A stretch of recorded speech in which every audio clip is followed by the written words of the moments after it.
Bonjour, je suis Corinne Baculard du dispositif Sécurité Autisme Disparition.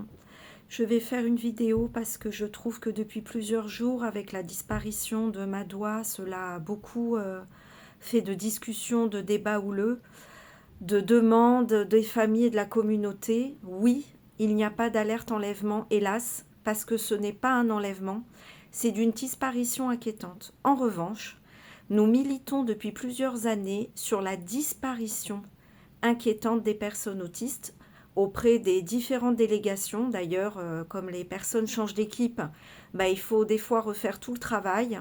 Donc avec le collectif Sécurautisme et Sécurité Autisme Disparition, de mon côté, on fait au maximum, on fait des pétitions, des lettres ouvertes, des mails, des appels téléphoniques. J'ai partagé 190 disparitions en 4 ans, donc j'ai calculé, c'est en moyenne une tous les 10 jours.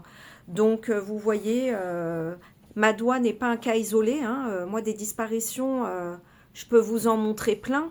Donc tant mieux, Madoua, vous vous offusquez que ce n'est pas assez connu, pas assez divulgué à la télé, mais même, je vais vous dire même, Madoua, il a de la chance. Je peux vous assurer que la plupart des personnes autistes n'ont pas eu cette médiatisation, même si on aimerait que ça passe aux 20h et aux 13h et dans des bulletins en circuit tout le temps, ça ne passe pas. Donc oui, nous sommes en colère. Nous sommes en colère parce que nous militons contre ça depuis X années.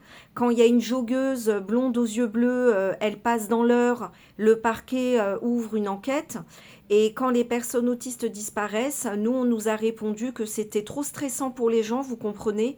Si on les passe dans un bulletin à la télé avec un bordereau, ça ferait trop stresser les gens. Nous, matin, midi et soir, quand il y a une disparition, on est sur nos réseaux, sur nos téléphones, sur nos mails, en train d'écrire à des médias, à des rédactions, à des artistes.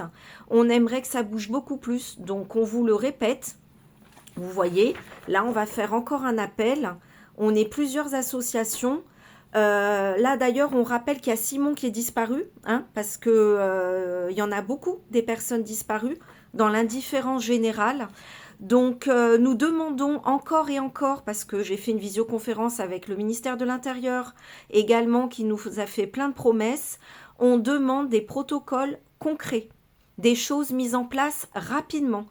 On veut des mails et des téléphones dédiés. On veut que les forces de l'ordre, la délégation interministérielle, les associations dédiées qui s'occupent de cela se coordonnent dans la première heure. C'est la première heure la plus importante. Donc on veut que tout soit coordonné, on veut un protocole dédié, sérieux, concret, et qui se mette en place dans l'heure, qui nous faciliterait bien les choses. Donc maintenant, ça suffit, il faut nous écouter.